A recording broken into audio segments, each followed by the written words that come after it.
क्या आपने कभी सोचा है कि आखिर सभी इंडियंस का पसंदीदा टकाटक अचानक मार्केट से गायब क्यों हो गया और सबके पसंदीदा लट्टू को अब लोग क्यों नहीं चलाते हैं? कैसे धीरे धीरे लोग ऑर्बीज को भूलते जा रहे हैं और क्यों आजकल लोग गुलेल से नहीं खेलते? ऐसी ही कई चीजें जो बचकाने रीजंस की वजह से आज मार्केट में देखने तक को नहीं मिलती। जूसी छोटी पेप्सी, आपको ये टेस्टी जूसी जरूर याद होगी जिसे आप अक्सर छोटी पेप्सी कहा करते थे। दोस्तों ये छोटी पेप्सी 1 रुपए की मिलती थी जो हमारे लिए किसी बड़ी कोल्ड ड्रिंक की बोतल से कम नहीं होती थी। क्या आपने कभी सोचा है कि ये जूसी अब हमें किसी भी दुकान पर देखने को क्यों नहीं मिलती है? दरअसल दोस्तों, जब ये जूसी बहुत ज्यादा खरीदी और बेची जा रही थी तब इस जूसी पर बहुत से एलिगेशंस लगाए जा रहे थे, जैसे इसको बनाने के लिए गंदे पानी का इस्तेमाल किया जाता है और हाइजीन का भी ख्याल नहीं रखा जाता था। इसके अलावा दोस्तों, इन एलिगेशंस को गलत साबित करने वाला कोई भी नहीं था क्योंकि ये जूसीस कोई बड़ी कंपनी नहीं बनाती थी, बल्कि ये जूसीस तो असल में लोकल बिजनेस था जिसको लोग अपने घरों में ही बनाते और पैक करके बेचते थे। यही वजह है कि ये टेस्टी जूसी अब आपको कहीं भी देखने को नहीं मिलती है। लट्टू दोस्तों, 20s के बच्चों के लिए लट्टू किसी रिमोट वाली कार या वीडियो गेम से कम नहीं था। आजकल के बच्चों को तो शायद लट्टू का नाम और उसके बारे में पता भी नहीं होगा, लेकिन क्या आप जानते हैं कि लट्टू को अचानक से लोग क्यों भूल गए? अब तो ये लट्टू गांव जैसे एरिया में भी देखने को नहीं मिलता है जहां लट्टू का एक अलग ही क्रेज हुआ करता था। दरअसल दोस्तों, आज के मॉडर्न पेरेंट्स अपने बच्चों की सेफ्टी को बहुत ज्यादा प्रेफरेंस देते हैं। इन्हीं मॉडर्न पेरेंट्स का मानना था कि लट्टू की नुकीली नोक से बच्चों को चोट लग सकती है। इसके अलावा आजकल के बच्चों को भी लट्टू ज्यादा इंटरेस्टिंग नहीं लगता है, बल्कि लट्टू की जगह बच्चे बे ब्लेड जैसे रोलर्स को पसंद करने लगे थे जिसके अंदर उन्हें अलग अलग वेराइटीज भी मिल जाती थी। और फिर बे ब्लेड्स भी अब कोई यूज नहीं करता। लेकिन दोस्तों, ये कहना गलत नहीं होगा कि लट्टू को चलाने का एक अलग ही एक्सपीरियंस होता था और तो और लट्टू को चलाने के लिए भी स्किल्स की जरूरत होती थी। ऑर्बीज दोस्तों, ये रंग बिरंगी ऑर्बीज आपको जरूर याद होंगी, लेकिन क्या आप जानते हैं इन गोलियों को असल में ऑर्बीज कहा जाता है। आपने भी अपनी पॉकेट मनी के पैसों से इन गोलियों को जरूर खरीदा होगा। इन गोलियों की सबसे अच्छी बात ये थी कि ये बड़ी होने के लिए लगभग 2 से 3 दिन का वक्त लेती थी, लेकिन बड़े होने के बाद ये बेहद खूबसूरत लगती थी। सबसे हैरानी की बात यह है कि इनके बड़े होने का इंतजार हम बेसब्री से क्या करते थे।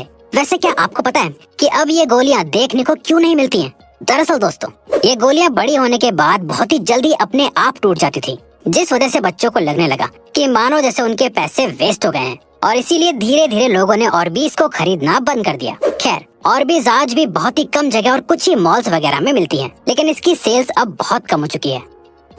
स्लिंग शॉट गुलेल दोस्तों, गुलेल का भी अपना एक एरा था।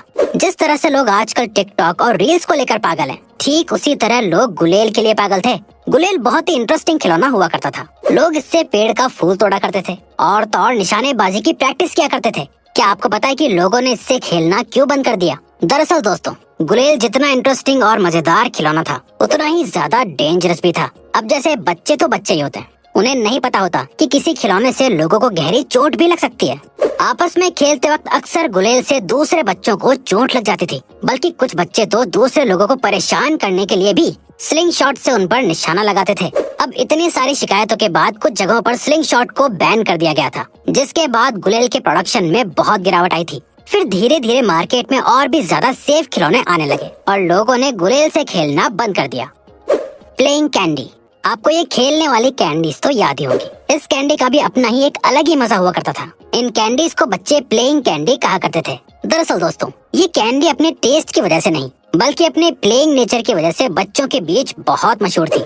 इस कैंडी को बच्चे बहुत शौक से घुमाया करते थे क्योंकि ये कैंडी एक फिजट की तरह घूमती थी, लेकिन जब इसके बीच का हिस्सा टूट जाता था तो बच्चों को इससे खाना पड़ता था, जबकि बच्चों का इस कैंडी को खरीदने का असल पर्पज ही खेलना होता था, इसे खाना नहीं।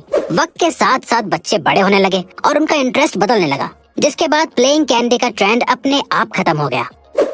चीटोस को तो आपने अपने बचपन में खाया ही होगा। चीटोस ब्रांड अपने अमेजिंग गिफ्ट्स और टैटूज की वजह से बहुत फेमस था, लेकिन अब तो चीटोस का नाम तक सुनने को नहीं मिलता है। क्या आप जानते हैं कि चीटोस अचानक से गायब कैसे हो गया? चलिए हम आपको बताते हैं। असल में दोस्तों, चीटोस इंडिया का प्रोडक्ट या ब्रांड नहीं था, बल्कि ये एक फॉरेन ब्रांड था जो इंडिया की एवरेज इनकम के मुकाबले में बहुत महंगा था। जब चीटोस को इंडिया में लॉन्च किया गया था तब लोग ज्यादा पैसे स्नैक्स वगैरह को खरीदने में वेस्ट नहीं करते थे और बच्चे अक्सर चीटोस टैटूज की वजह से खरीदा करते थे। लेकिन इसके महंगे प्राइस की वजह से चीटोस को इंडिया में कभी भी बड़ी सक्सेस नहीं मिल पाई और फिर धीरे धीरे और भी स्नैक्स के ब्रांड मार्केट में आने लगे।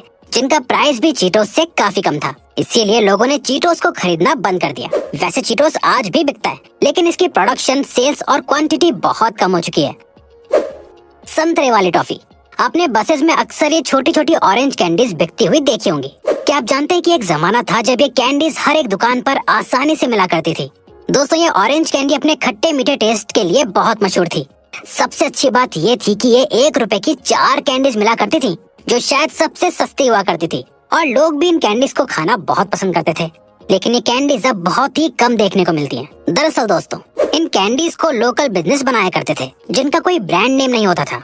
इन कैंडीज की पैकेजिंग भी बहुत सिंपल और सादा होती थी।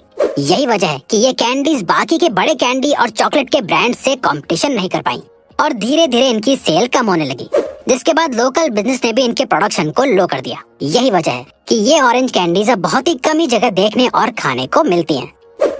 Phone booth. फोन बूथ की इम्पोर्टेंस सिर्फ 20s के लोग ही समझ सकते हैं। उनके लिए फोन बूथ किसी सुपर कंप्यूटर से कम नहीं हुआ करता था। एक जमाना हुआ करता था जब छोटी से छोटी और बड़ी से बड़ी बात करने के लिए फोन बूथ लोगों की जिंदगी का एक इम्पोर्टेंट हिस्सा होता था। लोग फोन बूथ का बहुत इस्तेमाल करते थे, बल्कि फोन बूथ भी एरिया के हर कोने में लगे हुए होते थे। लेकिन टेक्नोलॉजी बड़ी और ग्रो हुई, जिसके बाद पॉकेट फोन्स का इन्वेंशन हुआ, जिसके बाद लोगों को फोन बूथ की कोई जरूरत नहीं थी और लोगों ने अपने फोन बूथ का इस्तेमाल करना बंद कर दिया। आज के जमाने में फोन बूथ बस एक डेकोरेशन का मटेरियल बन गया है, जिसको अक्सर शूटिंग करने के लिए इस्तेमाल किया जाता है। आईपॉड्स। म्यूजिक लवर्स के लिए आईपॉड्स एक रेवोल्यूशनरी आइटम था, क्योंकि इस छोटे से प्रोडक्ट के अंदर लाखों से भी ज्यादा गाने एक साथ स्टोर किए जा सकते थे, वरना लोगों को गाने सुनने के लिए सीडी प्लेयर्स का इस्तेमाल करना पड़ता था। आईपॉड ने लोगों के एंटरटेनमेंट को आसान और मजेदार बना दिया था। आईपॉड खुद एक टेक्नोलॉजी का इनिशिएटिव था, लेकिन टेक्नोलॉजी इतनी तेजी से आगे बढ़ी कि इसने आईपॉड को भी पीछे छोड़ दिया। जैसे मोबाइल फोन, जिसके अंदर आप किसी भी गाने को सुन सकते हैं। अब तो गाने सुनने के लिए एप्लीकेशंस तक बन गई हैं, जिन्होंने आईपॉड को लोगों के लिए बिल्कुल ऑब्सोलेट बना दिया है। खैर, इसका मतलब ये बिल्कुल भी नहीं हुआ कि आईपॉड एक अच्छा इन्वेंशन नहीं था, बल्कि आईपॉड ने तो टेक्नोलॉजी की दुनिया में एक रेवोल्यूशन ला दिया था। तो दोस्तों, अब अगर आपको ये वीडियो अच्छी लगी और आप आगे भी ऐसी ही अमेजिंग वीडियोस देखना चाहते हैं, तो प्लीज हमारे चैनल को सब्सक्राइब करके ऑल नोटिफिकेशन बेल को ऑन कर दो, ताकि हमारी फ्यूचर वीडियोस का नोटिफिकेशन सबसे पहले आपके पास आए। So till then keep learning, keep growing.